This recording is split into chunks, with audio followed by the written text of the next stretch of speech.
Parece que o mistério de Dyatlov Pass realmente tem a ver com avalanches, tá? Novo artigo mostra a possibilidade de avalanches no local, algo que as pessoas acreditavam que não era possível. Vamos entender essa história aqui, ó. Acabou de ser liberado um pós-artigo, vamos dizer assim, falando: expedições de acompanhamentos revelam avalanches em Dyatlov Pass. Escrito por Alexandre Prusvin e John Galme. O que significa isso? Esses dois aqui escreveram no ano passado um artigo publicado aqui na Nature, Mecanismos de Liberação de Avalanches de Laje e Impacto no Incidente de Dyatlov Pass em 1959. Foi publicado em 28 de janeiro de 2021, que foi a época que os 9 alpinistas saíram, né, para ir em direção a Dyatlov Pass, que acabaram falecendo no dia 1º de fevereiro de 1959. E nesse artigo eles mostram que provavelmente foi uma avalanche o que ocorreu ali. Para você que não sabe o que é o caso de Dyatlov, é um dos maiores mistérios do mundo, tá? Que foi reaberto até alguns anos atrás pelas autoridades russas, o caso para eles desvendarem. Os próprios russos chegaram à conclusão também que era uma avalanche, mas não tinham nenhum método científico. Esses caras aqui vieram e trouxeram um método científico para mostrar para vocês, ó. Eu vou mostrar com calma daqui a pouco isso daqui. Bem, deixa eu só introduzir para quem não lembra do Dyatlov Pass. 9 alpinistas experientes saíram, tá, para acampar ali, fazer uma excursão pelos Urais e pararam ali em Dyatlov Pass para montar um acampamento.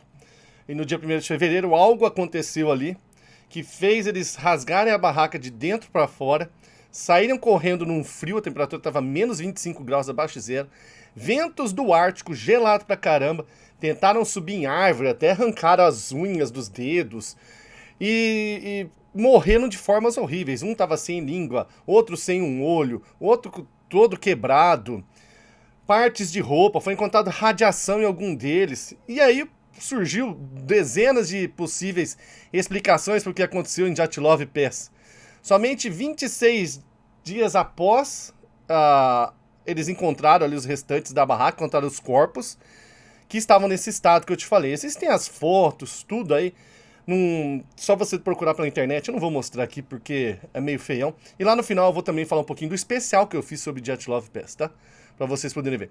Ó, várias teorias foram propostas para explicar o incidente, tá? Incluindo pânico produzido por infração, animais, ataques de yetis, né, abominável Homem das Neves, ou tribos locais, ventos catabáticos, uma avalanche de neve, disputa romântica, testes com armas nucleares, alienígenas, existe um monte de coisa. Um monte de coisa. Mas o pessoal questiona, utilizando os seguintes argumentos aqui, ó, que eles descreveram aqui no artigo. Ó. Nenhum sinal óbvio de avalanche ou detrito foi relatado pela equipe de busca que chegou 26 dias depois. Isso daqui é contraditório à hipótese da avalanche, eu tô falando, tá? O ângulo médio da inclinação acima do local da barraca não era suficientemente íngreme para uma avalanche, menor que 30 graus. 3.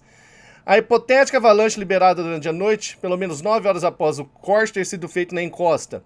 Eu vou te mostrar esse corte. 4. As lesões no tórax e crânio não eram típicas de avalanche. Então, um rapaz chamado John Galme ouviu falar de Dyatlov Pass no ano de 2019. E ele dirige o Laboratório de Simulação de Neve e Avalanche no Instituto Federal Suíço de Tecnologia. Então ele sabe o que faz um pouquinho, vamos dizer assim, né? Suíça é um país montanhoso, cheio de neve ali, deslizamentos, avalanches. Então tem esse laboratório aí. E ele ficou fascinado pelo mistério e recrutou Alexander Prusvin, presidente de engenharia geotécnica, tá, na ETH de Zurique, para ver se sua considerável experiência poderia ser usada para resolver o mistério. Então esses dois, os caras que entendem, resolveram estudar e publicaram um artigo, tá? Que é esse artigo que está aqui inteirinho na sua tela. E para resumir o artigo, eles disseram que foi uma avalanche e pior, provocada pelos próprios alpinistas. Nessa imagem aqui, a última imagem tirada dos 9 integrantes da excursão, vocês estão vendo eles cavando aqui uma trincheira numa encosta para montar as barracas. Aqui é 26 dias depois das barracas destruídas e aqui você vai conseguir entender o que eles fizeram. Tá vendo? Tinha neve, eles cavaram e colocaram a barraca aqui para se proteger dos ventos e tudo mais. E foi isso que eles fizeram que desencadeou a avalanche. Num local que muita gente diz que não pode ter avalanche. mas eles, nesse artigo eles vêm falando topograficamente e tudo mais, ó. Tem um monte de equação aqui. Olha aí, ó, para quem quiser ler o artigo e estudar toda a matemática, ó, tá aqui, ó. Explicando por que que pode ter o deslizamento de terra e tudo mais. Que por causa daquele corte que eles fizeram e os ventos catabáticos moveram, que nem a duna não se move, a areia não vai movendo de duna, a neve também.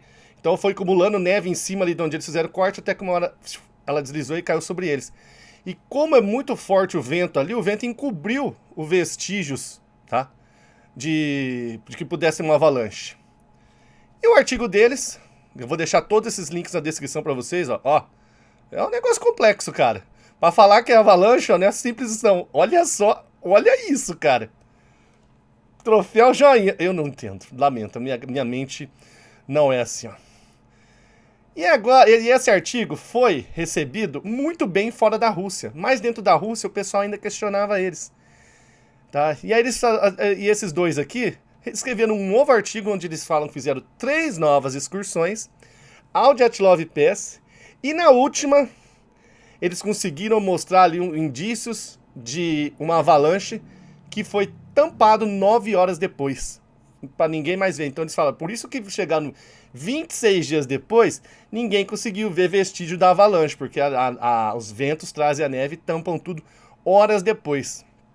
Então eles começam aqui dizendo, ó, que no estudo que eles lançaram, lá esse daqui que eu te mostrei, com esse monte de equação aqui, eles mostraram que eles publicaram, aliás, 62 anos depois, né, do grupo o grupo liderado pelo Igor Dyatlov partiu para a excursão ali, para nunca mais serem vistos, né? E aí eles estão dizendo que os ecos da mídia foram ótimos, que o pessoal falando fora da Rússia, ele falou que ficou um mês inteiro os dois, dando entrevista durante 2, 3 dias.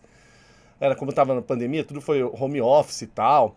Fizeram até um infográfico aqui, colocando os dois cientistas como heróis, vamos dizer assim. Mas que na Rússia não, o pessoal tava meio chateado ali, não tava meio acreditando no que eles fizeram. Olha lá, dentro da Rússia, no entanto, foi misto. Enquanto publicações populares eram favoráveis, outras não. A dos tabloides eram bastante negativa. Quais eram as objeções aqui, ó?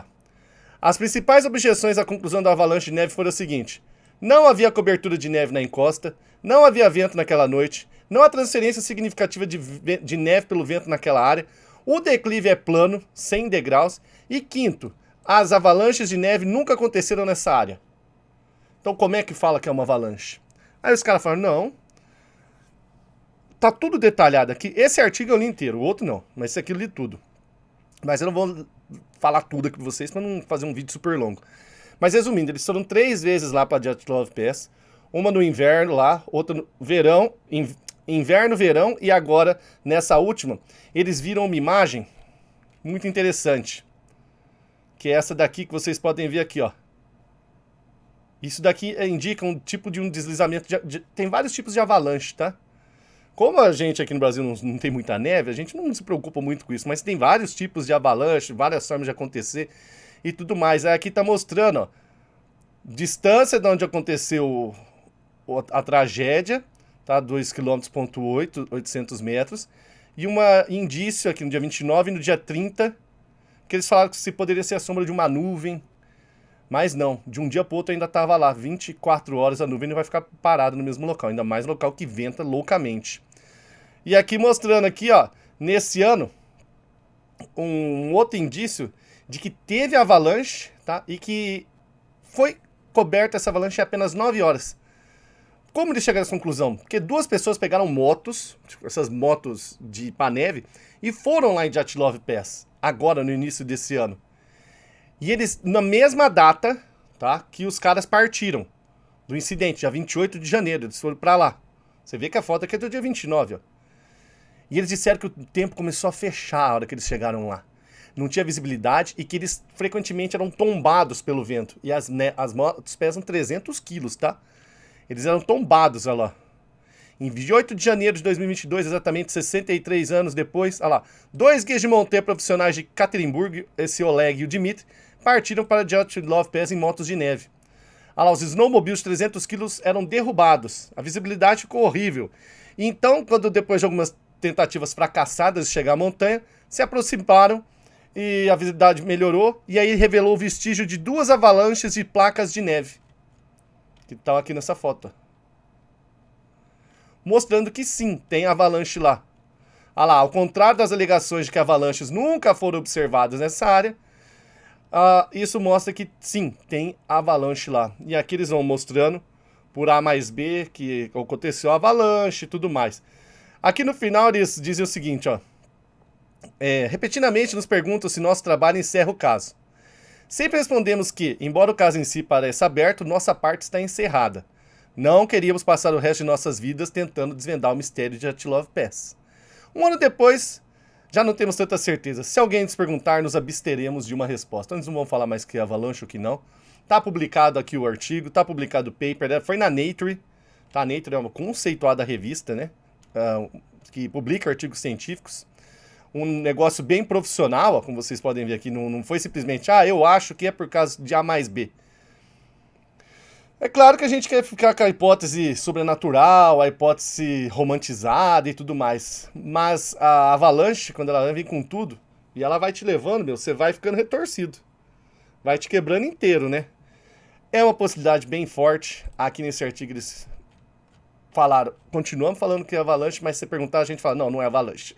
Olha os artigos e tira a sua própria conclusão. Então, será que está finalmente resolvido um dos maiores mistérios do século passado? A morte desses 9 alpinistas lá em Dyatlov Pass? Eu vou deixar aqui para vocês um card levando ao vídeo de Dyatlov Pass que eu fiz, tá? No YouTube, esse daqui, ó. Tá aqui. Olha lá. Bem legal, dá 57 minutos, só no final eu cometi um deslize. Eu falei que poderia ser o Yeti. Porque eu fui enganado por um documentário do Discovery. Fiquei bravo da vida. Esse vídeo tem 1 milhão, quase 1.400.000 visualizações. Lá de 2015. Assistam, é bem legal. Não se deixe espantar pelo tamanho dele, nada disso. Você nem vai ver o tempo passar. O meu vídeo aqui de Dyatlov Pass. Certo? Deixa aí sua opinião, então, se você acredita que sim, a avalanche explica esse mistério misterioso. Ou não, você ainda não ficou convencido de que é uma avalanche.